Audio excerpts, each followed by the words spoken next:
Hello, I'm as slippery as an eel. Welcome to My Friend Autism, a podcast providing validation and support for autistic people and their loved ones, with more than a few passionate rants thrown in for good measure. And now, here's your host, that autistic guy, Orion Kelly. Hello. I can't help myself. I'm as slippery as an eel. Okay, enough with the Seinfeld reference. Welcome, my stars of Orion. Thank you so much for watching or listening, wherever you get your podcasts. I'm Orion Kelly, that autistic guy, and I'm all about providing validation and support for autistic people and their loved ones. And on this episode of my podcast, My Friend Autism, I want to talk about masking. Now, this is something that, frankly, most autistic people do almost all the time. Some don't even realize they're masking autism. Yes, taking the mask off post-diagnosis or even years after is a challenge. And also, the purpose of putting it on in the first place isn't always a bad thing.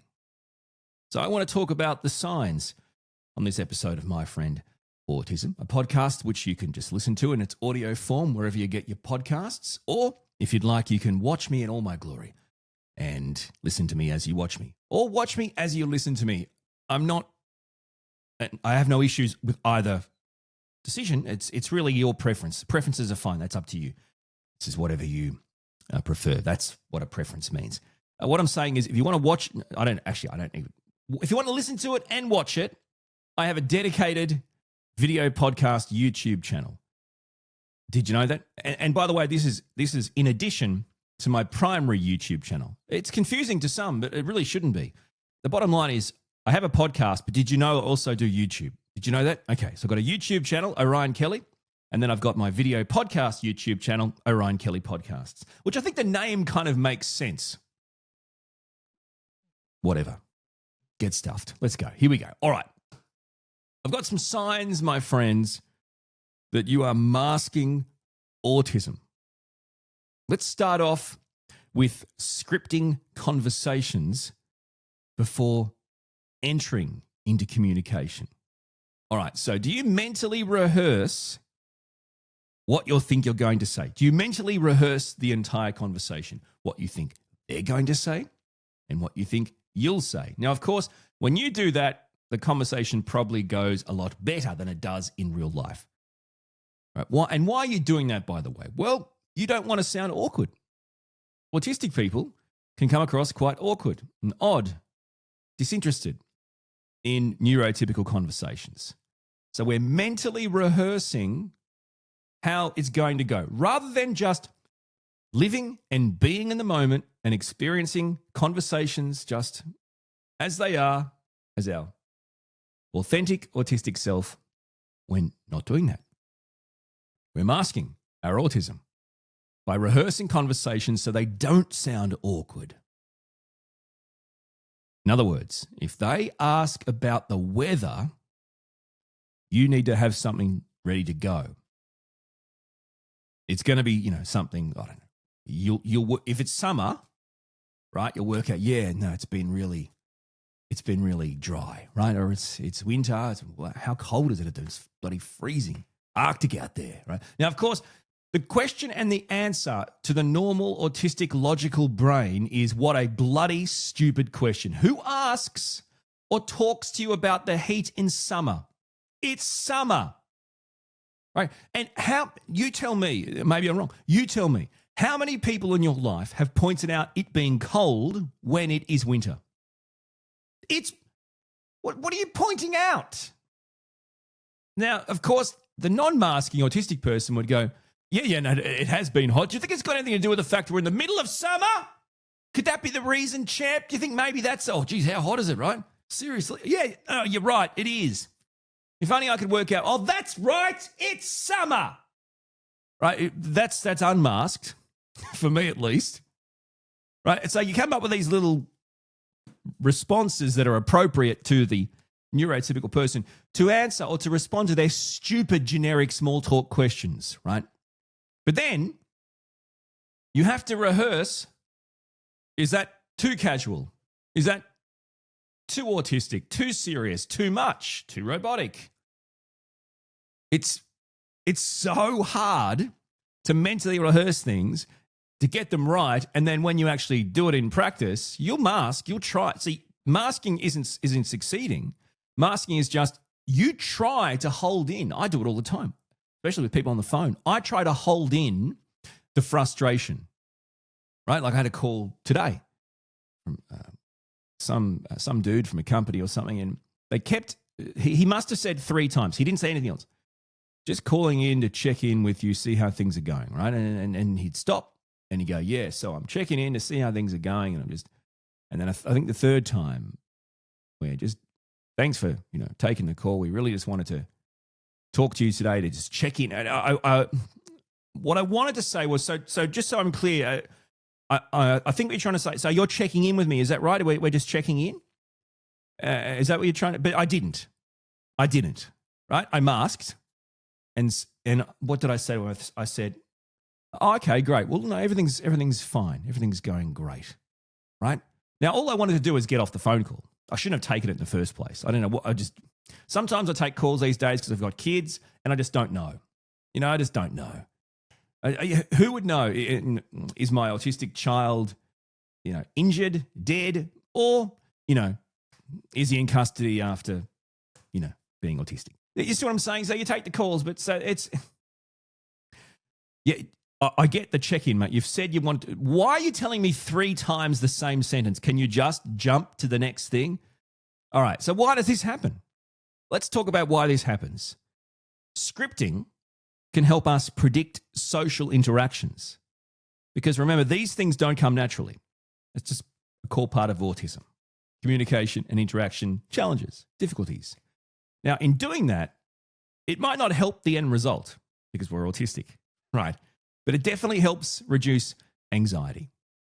Now, for a lot of people, you couldn't think of anything worse than mentally rehearsing interactions that have already happened, by the way, and ones that could happen and ones that are definitely going to happen.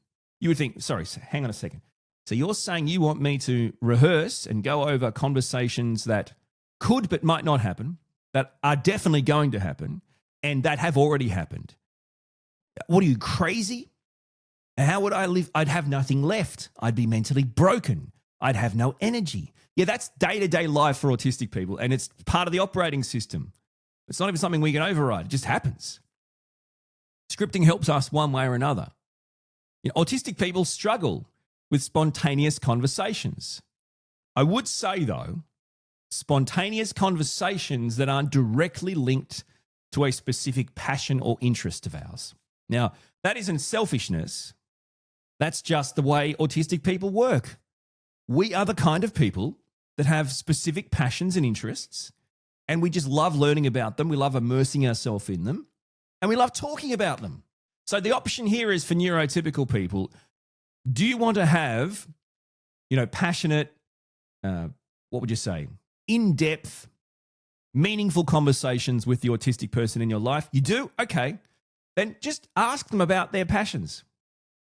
Right? So you can do that, or you can whinge and whine, but I want to talk to them about other stuff. That's great. You can, and maybe they'll talk to you.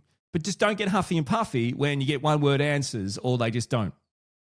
Because we're talking about a different brain here. Your preference for the type of conversation has no real relevance in this scenario. Okay, your preference to use stairs only because it helps you get in your steps, which, by the way, is a complete commercialized, made-up bloody number, right? Okay, well, that means that the wheelchair dude, the chick or the dude that uses a wheelchair has to use the stairs because your preference is, well, if I've got to constantly use lifts because of them, I don't like. That's not a good result. Sure, I get to hang out with them, but that's not a good result. It doesn't make any sense. You want to talk to them or not? You want to talk to them? Talk to them about spontaneous conversations about their passions and interests. All right, we struggle with spontaneous conversations in neurotypical standards for many reasons. Think about executive functioning challenges as well, like a set of cognitive skills. And autism is a neurodevelopmental condition, disability, meaning developmental cognitive skills are developed. So that's going to impact our planning, and this is really important. This is critical, in fact, our real-time decision-making and processing. It's this idea that you can get an autistic person, snap, ask them something that's meaningful, and you're going to get a meaningful answer back. Now, what you could do is ask them something and say, I'll be back in 20 minutes, or, let me know when you think you want to talk about this. When something pops up and you've got something, come back to me, right? I'm not bombarding you now. I'm saying, I'd really love to talk to you about this, and get your opinion on this, right? See, bang. This is what it sounds like to me. Snap, give it to me now. I want it now. Bang, bang, bang, right? I want it now. But that's not how it works. You've got to keep that in mind. Executive functioning can be a challenge. And not to mention our standard processing times. By the way, this isn't an intellectual disability. Sure, some autistic people have co-occurring conditions, but what I'm saying is a different processing time, or the fact that it takes longer to process things, isn't about a lack of intelligence. It's about the brain working differently. And in fact, it's because neurotypical people can process things quicker because they're processing less. A lot of times, frankly, neurotypical people are processing things on a really superficial level. Autistic people, without any choice of the matter, are forced to process day-to-day life on a stupidly complex level. Why is everything involved? And it's just the way it is. It's no different to, like you might have an autistic child. You could be a parent or a carer or a friend or a family or a school or whatever, an autistic child, or maybe they're an autistic child and they also have dyslexia. Maybe they're a kid with ADHD. Maybe they're a kid who just has dyslexia. But either way, when we talk about things like dyslexia or learning difficulties, right? Learning disabilities, learning issues for neurodivergent kids, in doing so, in having that particular condition or learning difficulty, in fact, they're actually processing everything you say, everything they hear, everything they feel, everything they're thinking, everything that's in their environment, at the same time as they're processing the one thing that the neurotypical people are processing, because they're somehow able to focus on this one thing. It's actually way more complex. They're not simple, they're more complex. Can you imagine trying to process, for example, a teacher when at the same time your brain is making you process the smells, the sounds, the colors, the environment, the thoughts, the feelings, the people, the movements, everything? To process means you must process everything. And that's hard. So, yes, autistic people can have delayed processing, right? A delay in our processing speed. This comes down to interpreting social cues. Oh, I get it now, but the party was yesterday. I realize what they were trying to, okay, right? Preparing scripts in advance helps us feel more in control because we know it's going to be delayed in processing.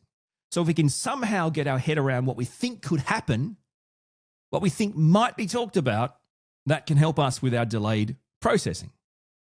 This very rarely is helpful, but it mitigates anxiety, mitigates stress. It helps us feel more in control.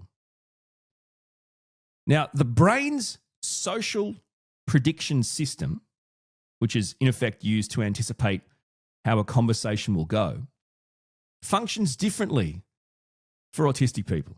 I'm just trying to get my head around why would the brain's social prediction system function differently for autistic people? Why would the brain's social... Oh, that's right. That's right. Autism's a different brain. Right. No, we should definitely teach that to the neurotypicals because they couldn't have worked it out themselves. Come on. Do better. It's going to make social interactions feel unpredictable. By the way, I just love this. I heard this quote recently. I just bloody love it. Autistic people or parents and carers of autistic people often advocate, right, for their partner at work or for themselves because they're autistic as well, because mostly, as a rule, you need an autistic person to make an autistic person, or, for their kid at school. And what happens is, in advocating, in asking the hard questions, in bringing up bringing up hard things, having difficult conversations, we are the ones, the advocate is the one that's automatically labeled the problem. So you're becoming too emotional or too demanding, or you're the problem. And let me say, this is the crux of the quote that just got me. You are not the advocate is not the problem. You are being labeled the problem because you have made them feel uncomfortable with how they treat their people. You have made, so for example, in a school setting, if I advocate for my child, they automatically think I'm the problem. I'm too much. I'm too emotional, or I'm too demanding. I'm the problem. Hey, we can't do everything.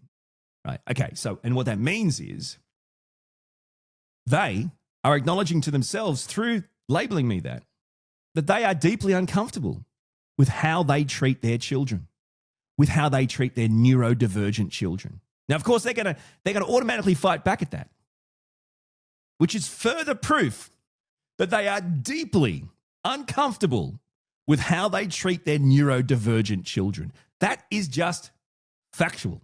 The advocate is never the problem. The advocate is never the problem, because all the advocate's ever done was gone from being not an advocate, just a normal person trying to live their life, to having to forced to fight for the rights of their own kid or their own partner or themselves. So don't let, by the way, if this is you, don't let the corporation, the workplace, the family members, the school, whoever, don't let the partner, don't let them push that onto you. You are not the problem. You are not the one being too emotional here or too demanding. You are being labeled that because they are uncomfortable with how they are treating you or how they are treating people. Worst case scenario, we're talking about educators who are uncomfortable because they know they are treating neurodivergent kids badly. Not well. They're failing. And they're hiding behind excuses and political spin and rhetorical questions. A classic example too, now I've gone off on an advocate tangent here, but a classic example too is when the purpose is to work together for solutions, but all they have is more questions and more complaint points on why everything's so hard. Yet when you say it doesn't have to be hard, if we can do these things, they say, oh, we can't do those things. Those things are too hard. So there is no solution that they wish to seek aside from a solution that is nothing but smoke and mirrors, because then what happens? They get to feel comfortable that they are treating their people right, when in fact they know they're not, or this would not be happening. Don't blame the advocate. All right, let's go to the next sign. The next sign, you are masking autism. So you copy other people's expressions and reactions, also known as social mimicry. Although, like I've said before, I use this a lot in videos, this particular term. Frankly, I'd rather coin the phrase from now on, if everyone can refer to it as social mimicry. I just think it's better. Social mimicry. I almost feel like I'm either a character on What We Do in the Shadows, or I'm the classic Aussie guy with a succulent Chinese meal. Social mimicry? What's the deal? They're having social mimicry? So you look and you notice how people laugh, how they react, how they act, how they nod, how they move, and you mimic them. Why? To fit in. Do you sometimes, if you're in a situation where you're kind of half there, half not really following, and then everyone starts to laugh, do you laugh? You don't know what's funny, but you just laugh? You mimic the behavior of those around you, but then in your brain you're thinking, oh, hang on a second, what am I laughing at? Have I overlaughed? Have I underlaughed? Was I natural? Was I not natural? Are they looking at me? Why does this happen? Autistic people can experience a thing called alexithymia. What other ways do people say it? Alexithymia, alexithymia, I don't know, whatever you want to call it, which is in effect a difficulty identifying our own emotions. But frankly, I would also say it's a difficulty in identifying the emotions of others and being able to convey to them in a way they understand. We feel or have identified, oh, you're upset, right? We've identified their emotions and we convey to them in a way they get that we actually know what they're going through. So there's two steps there. One, I've got to work out you're feeling sad. And then I've got to say, oh, are you angry? I'm not angry, I'm sad, right? It's a double step. So mimicking others to fit in makes sense, right? That's why it happens. Alexithymia makes it hard. We can't all, very rarely, in fact, can we nail down the emotions of neurotypical people and convey back to them we get it. So we mimic others to fit in. Mirror neurons. So brain cells involved in imitating behavior. It's been suggested they actually may function differently in autistic people. And unfortunately, that actually leads to difficulties in naturally picking up expressions. So even though we try to, socially mimic those around us to fit in, our mirror neurons actually function differently and make it harder to naturally pick up expressions. Social mimicry, hang on. Social mimicry is an adaptive survival strategy, and it's used to avoid negative judgment or being perceived as odd, weird, bad, not accepted, get out. You make me feel uncomfortable. Another sign that you may be masking autism, you might not even know it. Do you overthink every text before you send it? Are you an overthinker when it comes to written communication, emails, texts? So you might reread messages. This is before you send them. So you write your message and then you just reread it. And you next thing you know, you've reread it 20 times. You want to make sure it sounds right. But you don't know what right is. You start to question, should I say this or more this?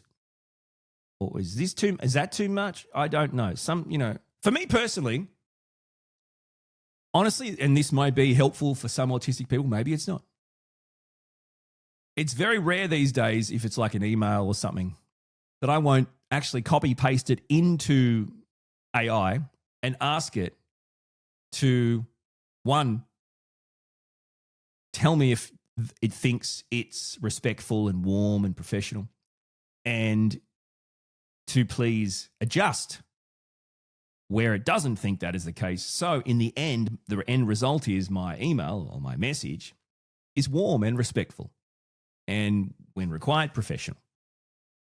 I've started to use AI to help me with this type of overthinking, which, when you think about it, ironically, is a new form of masking. Using AI to sound or come across more neurotypical is actually a new theme of masking. And that just occurred to me. So you overthink every text, right? Exclamation marks, full stops, this word, that word. Does it look too friendly? Is it not friendly enough? How many times, this is just me, by the way, I don't know, how many times have you written something and then you've just in a non-casual way dramatically tried to delete it back, and you're rewriting it and you delete it and you rewrite it, and then you might send it and you try to unsend it, and the poor person on the other end must see these popping, bouncing balls or whatever you call them. How long is this message? And then they get it and it's 2 words. Emails are the same for me. I do the same with emails. I'll write the email. I'll read it 1,000 times from me. And then I'll, when I'm happy with it, I'll send it. And then I'll go to the sent folder and I'll read it like I'm the person I sent it to. So I'll read it in their vibe. Try to work out, does this make sense? Is this okay? It's already gone. I can't fix it really, but I still have to experience it from both sides. And why does this happen? For autistic people, overthinking could actually be a way to avoid misunderstanding things, could be a way of avoiding rejection.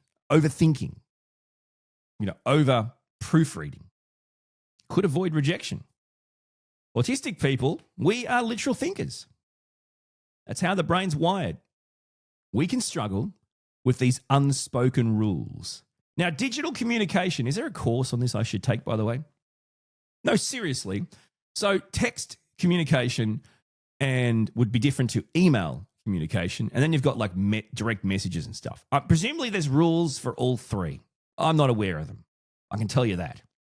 But there are unspoken rules, right? This is how it should be done, blah, blah. Emails, shouldn't be longer than this or that and all this kind of crap. I've got absolutely no idea what these are, right? It makes life really hard when you feel like you are literally trying to communicate with people and you're not speaking the language they're speaking and you have absolutely no idea of how this is supposed to work. Like going to a different country and their way of interacting can be different, right? They might have a higher threshold for disrespect. They might have a lower threshold for disrespectful communication. You see what I'm saying? It's very hard. That's what it's like being autistic. Every person you meet, you don't know. Also, we're more likely to be misunderstood in our tone, which means we're always going to excessively monitor our written communication. So as autistic people, we're absolutely misunderstood in tone. Now, for example, you've listened to this podcast so far. You listened to probably many podcasts than me, right? And most of my podcasts are all over the shop tone-wise. And I would assume there are neurotypical people who have interacted with me at one point in time who probably thought, just listening to me, they've judged my tone as a type of tone they don't like. Right? It's just, I don't like your tone, right?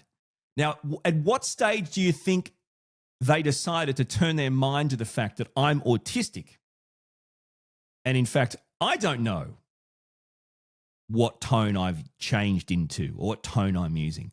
And unless they ask me, that my intention wasn't to have a tone they didn't like. They never turned their mind to that. So automatically, we're always kicked out as, mate, you're being aggressive or too emotional or you're getting a bit heated here or a bit loud. They don't realize there's no insight into that, let alone intention. And constantly being rejected because of that does nothing but make autistic people excessively, obsessively critical of their own communications, forced to edit and self-edit and monitor, which is crazy tiring. The double empathy problem as well. I mean, it clearly comes into play here. It suggests miscommunication happens because autistic people and neurodivergent people interpret things differently. So not because one or the other is wrong, but because they're both on different levels. There's no connect.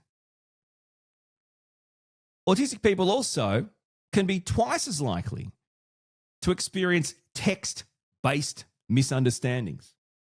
See, autistic people don't know half the time what on God's name you're trying to convey or say when you say it in person. Because as a rule, most neurotypical people don't say what they mean and mean what they say. They're beating around the bush. It's just complicated. It's a game, right? So for us, we are constantly checking and revising messages. Keep in mind, every time messages are shared between autistic people and neurotypical people, it is possible, right? Twice as likely that autistic people will experience text-based misunderstandings. No wonder you'd mask. No wonder you'd not want that to happen. See, some forms of masking can be classed as positive masking. Like I said, the AI thing, which I think really is a new category. Right? So I use AI to make sure when I have the opportunity, I'm communicating in a way that, in my mind, is supposed to be warm and respectful and professional. But that's because my normal, personal, authentic, autistic self has been classed by neurotypical people as not warm, as cold, right? As disrespectful, as unprofessional, as rude, as whatever. Now, none of those is how I would describe it, and none of those are the intention, because a lot of times I would say, well, all I've done here is being open and honest and shared facts and pointed things out. Now, of course, again, you can't be doing that. That will make them uncomfortable with whatever you're pointing out. So the core here is, neurotypical people as a rule are always going to push back and make the autistic person the problem when in your interactions, you've made them uncomfortable with something in them or something they've done. Now, just quickly before we move on to the next sign, every time I talk about AI or the use of AI and how it can help autistic kids, autistic young adults find ways to navigate the world, to help them in ways that humans can't help them, to have deep, meaningful conversations with someone, right? That being AI, that doesn't get tired and is always matching the passion. To say, oh, it's so bad. It's so bad. I'm more than open and happy for everyone to have their own opinions on the use of AI. But for autistic people who can struggle to have real everyday people in any way want to support them or help them, if something else comes along that will do it, we'll do it. And it's easily inaccessible. I'm going to say, if you like it, you should use it. Okay?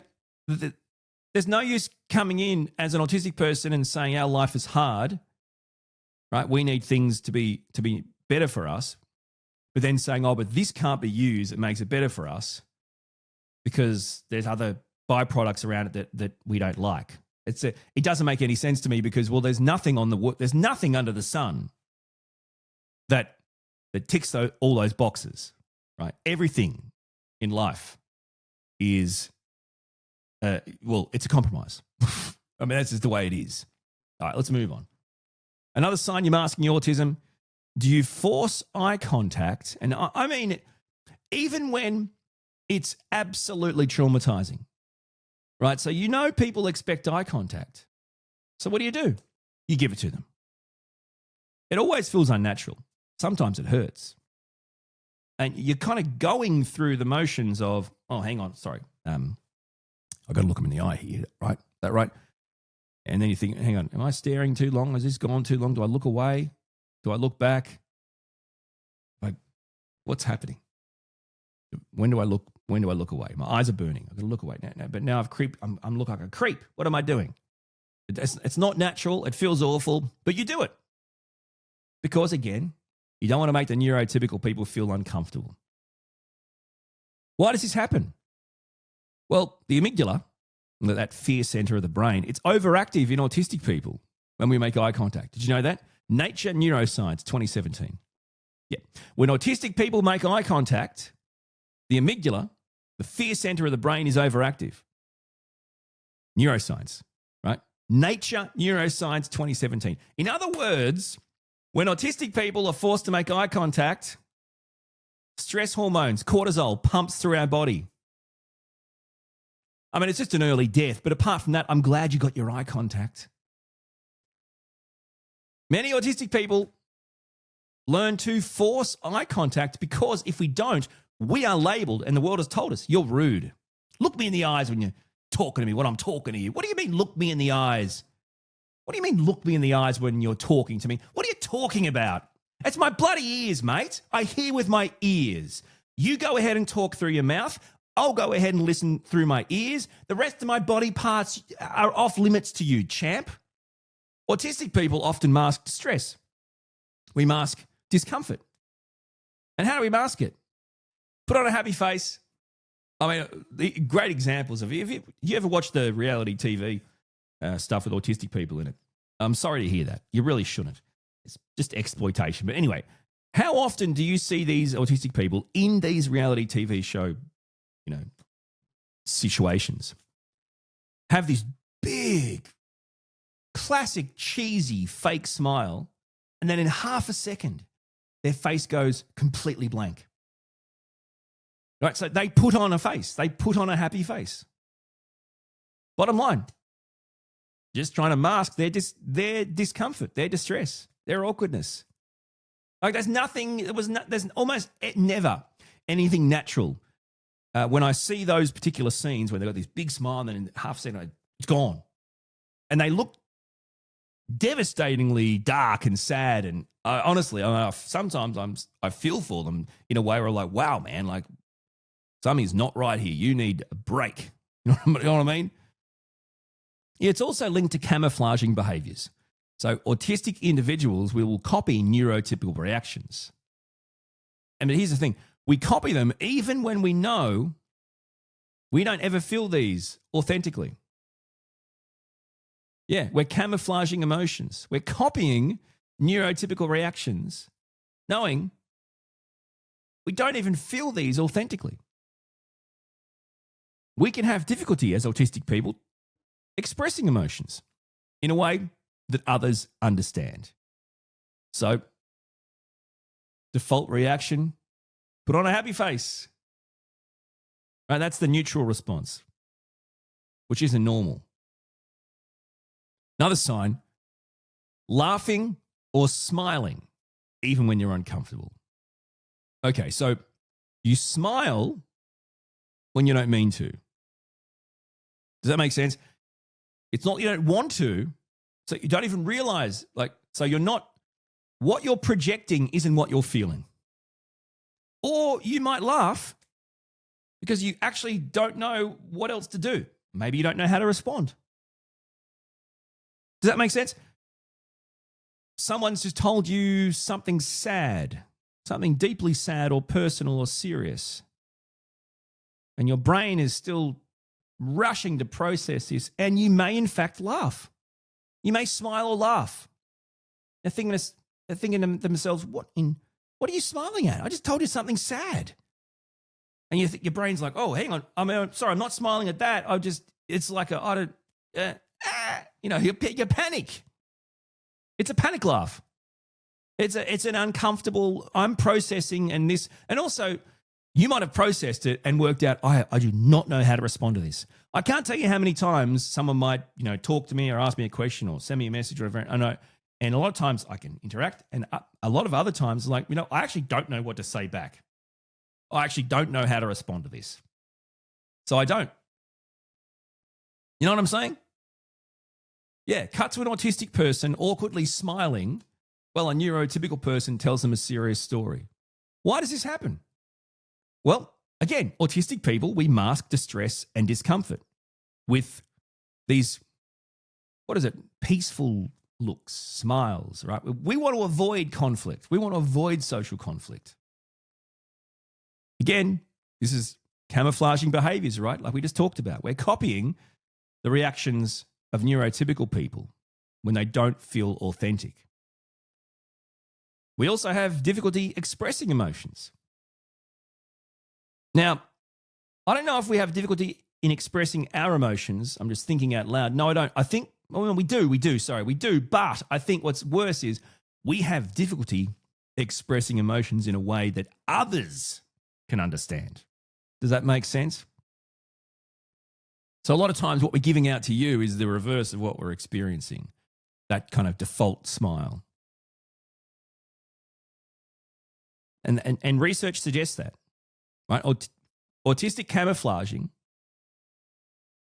found that many autistic people develop a default facial expression, which is often smiling or a happy face, to avoid social misunderstandings. I don't think this is a thing, but if you forced me to just say instinctually, what would your answer be? Is the smile, a natural go-to expression for an autistic person? I'd say probably not. Like, it's not that we don't want to smile, but probably not. It's more of just an autistically, neutral blank face. Doesn't mean that's how we feel, but I think that's more of a relaxing, comfortable, peaceful face. So it's a fascinating thing to think about. Another sign you could be masking autism is you adjust your voice to sound more normal. So you consciously change your tone to match the situation. You might have a serious professional voice that you use for work. You might have a casual voice for friends, an excited voice, so you don't actually sound bored. And can I just say, I mean, this is just acting 101, right? But can I just say that you might have these, I might have these, but I swear I never remember to have them or use them in times when I need to. You know, like if I'm advocating for my son or I'm just advocating, and I try to remember that professional, you know, that, and I mean in neurotypical standards, right? That neurotypically professional, serious voice. Like I might start with it, but soon as anything, as soon as anything pops up that I can see is just unacceptable and just simply is not, like, needs to be called out or is just unhelpful, I forget all about it, right? Or I can have that kind of casual, laid-back thing with maybe friends or family, and then a passionate topic comes up, or a topic that really gets me excited or fired up or passionate or motivated or energized, and then I've forgotten all about that casual tone. I'm suddenly manic just about, right? And also too, when someone's saying something boring to me, I try to start off and I do really well, but then there's a point where I realize I can't do this anymore. And then I try to use the excited voice or the interested voice, and they're like, "Oh, okay, you don't want to hear this story, do you?" And I try, and I was, "Oh, no, I'm good. I'm like, "No, but you just hear what you said? No, what did I say?" You're like, I'm like, "Was I?"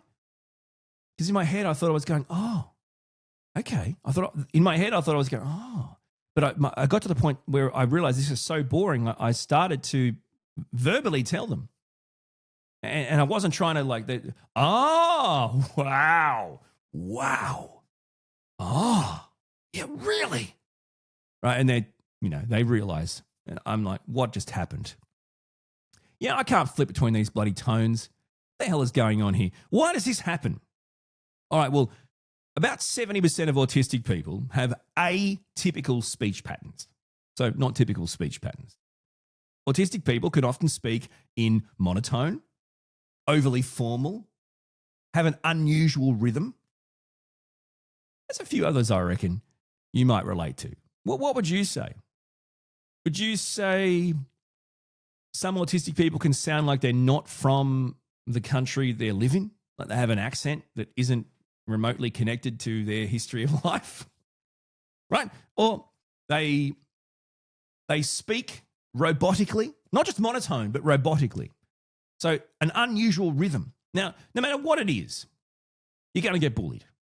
You're going to get bullied. Autistic people are going to get bullied as children and punished and reprimanded and rejected as adults for the way they speak.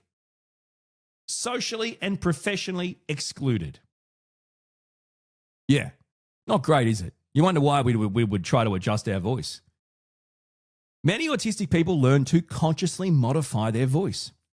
Like I said, I add fake enthusiasm to try and match expectations of the neurotypical society, yet I fail. Because when I add it's got to the point now where it's almost becomes like a running joke to people that know me the best, and they get it. They realize, okay, this is just obviously not your thing. Because my voice I'll be going like, oh, okay, yeah, no, okay, right, mm-hmm.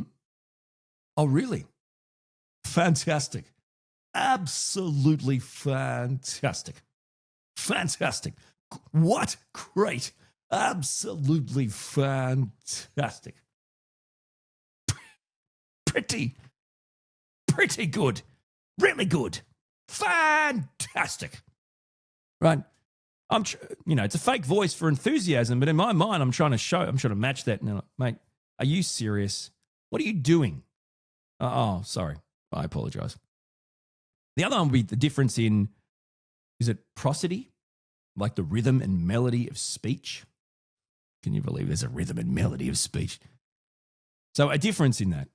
A different rhythm and melody of our speech common in autistic people. Another sign you could be masking autism. Do you ignore your sensory discomforts? Do you ignore your sensory triggers because you don't want to be labeled as dramatic or, difficult, troublesome? So, hey, those lights, no worries at all. this horribly itchy school uniform or even this suit I have to wear at work or whatever. It's great. It's not making me want to rip the skin off my bare bones. It's that loud noise didn't bother me. Of course they all do. Of course they bloody do. What are you talking about? Autistic people have sensory sensitivities, sensory triggers. These triggers will lead to dysregulation. Dysregulation leads to shutdowns and meltdowns, outbursts. Multiple dysregulation triggers could result in far worse, including burnout, including being too autistic.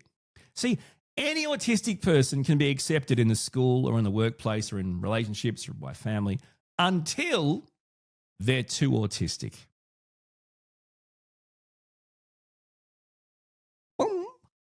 Like, I don't even know what that means. Why does this happen? Why do we ignore our sensory triggers to avoid being dramatic, rejected, labeled difficult? Well, it's pretty simple. Autistic people have sensory processing differences. We have sensory triggers. Like I said, it can be lights, sounds, smells, textures. Okay, but we're told when we experience these, this isn't because we're autistic and it's a normal part of being autistic. That would be too easy. That would be too accepting. That would make you feel comfortable with how you treat people. We don't want you to feel comfortable. Hang on, isn't that your whole goal? Anyway, no. We're overreacting, right? No. You're so sensitive. You are seriously way too sensitive. You're such a complainer. What do you like? Need perfect conditions? What do you want us to do? Change the world? So we suppressed. Did I say suppress? I don't edit these podcasts. So you heard it. You can take it back and listen to it if you want. I think I said suppress. Maybe I need a coffee. Huh? Like a espresso. By the way, stop saying espresso. X. It's not EX. Who's like, oh, could I get an espresso? So you want a fast train to where? Do you need a ticket? Where are you going to? No, a coffee. Oh, you mean an espresso. Espresso. No, espresso. Okay, cool. Hey, someone, is there a very fast train coming here soon? This dude wants to get on it. Where was I? Okay, that's what I was trying to say. So we suppress our discomfort because we don't want to we're constantly told, oh, you're such an overreactor. Why you always be so dramatic, so difficult? You're just so sensitive. Can't have lights on, can't cook, can't wear this clothing, that clothing. Oh. We suppress our discomfort so you can feel comfortable. But therefore, you should feel very uncomfortable because of how you're treating us. I love this. I love this little circle here. It's my favorite. And masking sensory distress. What happens? Well, it bloody leads to further sensory triggers, which leads to burnout. The sensory processing sensitivity model suggests that autistic people process sensory input more deeply, making masking necessary in overstimulating environments. But why? Why is it necessary? For us? No. It's necessary because in those overstimulating environments, there are neurotypical people who don't find them overstimulating. Don't worry, we can bend and break for you, my friends. We can bend and break. Why? We're already broken, aren't we? That's what you said. Yeah. Another sign you are masking autism. Do you say yes to social plans? Are you serious? What the hell is wrong with you? You say yes to social plans, but then you instantly regret them, obviously. What are you're agreeing to plans because you feel like you have to? And then what happens? Automatic dread. Immediate dread. Oh, God. I can't believe I said yes to that. Yeah, you know what? I'd love to go to that party you're having this weekend with lots of people at a place I've never been to before. And I feel really good about it. Oh, damn it. Why did I say yes? You know what I mean? What have you done? What have you done? The only thing you can do now is just stick by your phone. I got a good feeling. They're going to text and say, look, we've got to pull the pin on. We've got to cancel. We've got to cancel. Sorry, I've got to pull the pin. I'm waiting for that. I'm hoping for that. Very rarely happens. This is a thing, right? For neurotypical people, never in the history of the world have they told someone personally or text them and said, I'm really sorry, we've got to cancel the party, or I'm really sorry, we've got to cancel our catch up or get together, right? And ever felt good about it. Neurotypical people in the history, probably never. Autistic people, in general terms, and certainly in my experience, I've never once had that happen to me and felt anything but pure joy. Oh, I'm really sorry, I've got to cancel. Don't worry about it, it's fine. Absolutely, we can reschedule. Like never. It's like, absolutely, don't worry. Honestly, sometimes I think I overreact to in their minds to the point where they're like, whoa, okay, no worries. And then I never get another invitation. I must not realize, but I think the streamers and the balloon poppers and the fireworks and the screaming and the cheering, I think that could give the wrong impression. I don't know. I'm still looking into it. Why does this happen? I mean, obviously we can struggle with assertiveness. Now, why is that? Well, if we're constantly rejected socially, if the herd rejects us and then the herd invites us in, even if the context of that invitation isn't right for us, we can't be picky or assertive because, well, usually we're not invited in, we're rejected. And also, we can have difficulty predicting future emotions. So autistic people can commit to plans because maybe this is me, but I don't think about the actual ramifications. I think about something that to me is futuristic in a non-realistic way, right? So I commit to these plans. I don't realize, or I don't even let my mind turn to the idea of how horribly triggering and draining it will be. And autistic people might also be famous for accepting invitations and never showing up. But see, masking means you go, right? But also masking can be cancelling. But then masking by saying, look, I'm so sorry, I'm sick, right? Coming up with these ideas where it's like not about them, rather than, that just doesn't sound like the right environment for me, but I'm really grateful for the invitation and it'd be great to catch up maybe more one-on-one soon. Or, do you see what I'm saying? It's this idea that we're feeling guilty for cancelling and not going because the fear is we're going to disappoint the herd. We don't want to disappoint the herd. A study found that autistic people often agree to social plans out of just pure obligation, but later obviously experience social exhaustion. Now, of course, once the party's done and dusted, everyone's had some fun, most people have probably got energy from the interactions. Autistic people, not all, because you can be an extroverted autistic person, but as a rule, most autistic people are going to have lost energy from the interactions. We're going into exhaustion. Now, how about this sign you're masking your autism? Do you hold in natural reactions to avoid judgment? So you stop yourself from reacting honestly because people tell you you're too honest, you're too open, you're too much, too blunt, too rude. It could, by the way, it doesn't have to be words. Do you have natural reactions to stim, to move your body, to, like me, make noises, echolalia, which might be like repeating sounds and phrases of things you've heard in the world. Echolalia is more your own stuff, but nevertheless, these are natural reactions to me. Now, I do a lot of echolalia as I think it's a way of regulation, but it's also a way of telling me I'm dysregulated. If I start to sing certain lines from certain songs or say certain quotes from movies or whatever, I know, okay, I think something must be up here, right? And I need to find a way to regulate myself. But stopping yourself from doing that kind of stuff because you think, well, hang on, actually, if I start doing the old echolalia or if I start fidget with my hands, picking the skin off my thumb or whatever, if I start doing the stimming stuff or the vocal stims, people are going to take this badly, or at the very least, they're going to judge me. And automatically, I know as an autistic person, my mind says they will judge you badly. There is no positive lens with regards to the autistic brain and neurotypical reactions. It just automatically says, well, no worries. You don't like me. Okay, so I'm trying to keep it together.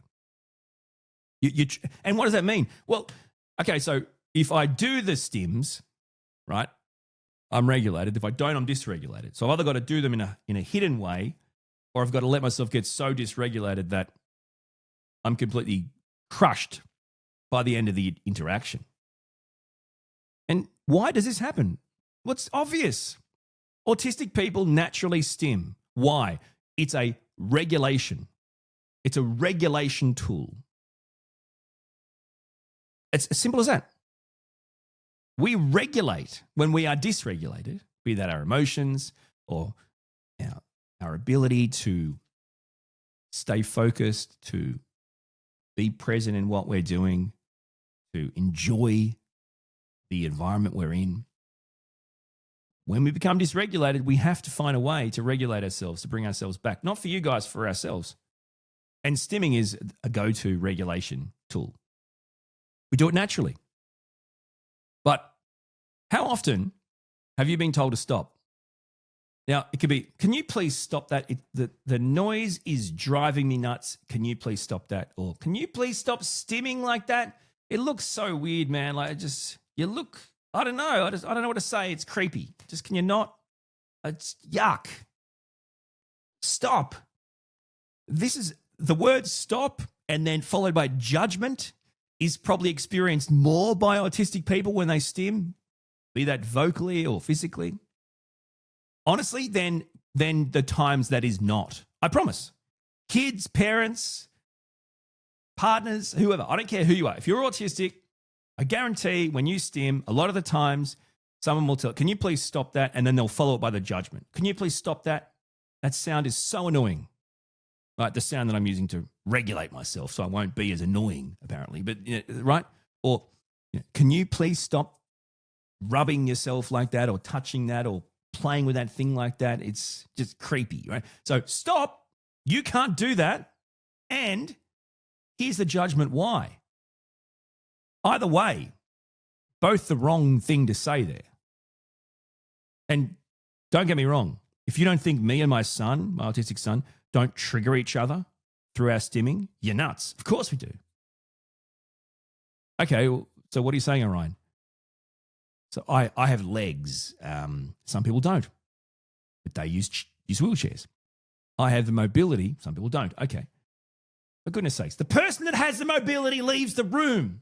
If I'm the adult, I'll go and stim somewhere else. I'll go to my study or to my room or outside. Or if if it makes more sense and he's up for it, my wife or, me or will take my son outside. He's happy to play and then I can go back inside. But that doesn't mean I'm saying stop because you're annoying me. I'm saying to myself usually, or to my wife, you know what? His stimming is driving me nuts. It's triggering me. So I'm going to go upstairs or to the study or outside just to kind of regulate myself, right? It's a bit different to can you stop? I think the judgment part is the worst part. So suppressing stimming increases anxiety. It reduces our focus. It reduces really our quality of life. Obviously, if we suppress stimming, our stress levels increase and our emotional exhaustion increases. If we don't suppress stimming, we're not told to stop, our stress levels decrease and our emotional exhaustion decreases. Isn't that a good thing? All right, how about this one? A sign you're masking autism. Do you feel like you're playing a character instead of being yourself? If I asked you, who are you? Do you know? In other words, is your mask more you than you are? Your masking feels like a role you are playing to get through life instead of just existing as yourself. You might have a relationship you, a work you. There might be, if you're a kid, a family you, a friends you, a school you. Casual me, how you doing? Good to see you. Who's the real you? I don't know, right? I do know that autistic people, now remember when we're talking about autistic people, we're talking about a minority, so a group of disabled people, medically diagnosed disabilities. I'm not interested in these arguments. Autism can disable your ability to thrive in this neurotypical world, right? And I can't keep having this argument with myself. What I'm trying to say is we're the ones that are forced to play a role, a character every day to fit in rather than being ourselves. So you've decided we're the people to cast. It's ridiculous. And it happens every day. And I bet there's a lot of autistic adults right now, if I ask them, no, seriously, who are you? Who really are you? Who is you? I reckon they probably struggle to answer it. Which one? Who are you talking about? Before diagnosis, after, the masking, the not masking? I couldn't even tell you. I don't know. Who should I be? That's the wrong question. You should be no one. That's the answer. Just you. Now, why does this happen? Autistic people construct characters, roles, personas. Because, as always, socially, we're told, you are way too intense for me. You're too weird. You're too much. Yeah. Me not likey. You're just too different. Make me uncomfortable. So, find a way to become someone that might be more accepted. There's chronic identity confusion. So we're adapting so much in each situation, in each scenario, in each environment. We're adapting so much to play a role that works there. Honestly, you can forget who you actually are. Now, unmasking later in life, so post-diagnosis of a late diagnosed autistic adult, it can be really freeing, really amazing, energizing, liberating. But it's also pretty bloody overwhelming. And frankly, it can become quite depressing. Long-term masking has been linked to higher rates of autistic burnout, depression, and disassociation. But of course, there are parts of masking that make a lot of sense. So you can see how complex and how complicated masking as autistic people can be. But not only complex just doing it, but also how complex it can be with the whole, well, what's better, masking or not masking? That's not even the right question. That's how complex it is. What is masking? When is it appropriate? When isn't it appropriate? What's the benefits of one or the other? And will I ever know the completely unmasked me? These are all questions that we need to answer ourselves. My Friend Autism with Orion Kelly. Listen wherever you get your podcasts or watch it on his dedicated video podcast YouTube channel, Orion Kelly Podcasts. Now, did any of those signs hit home?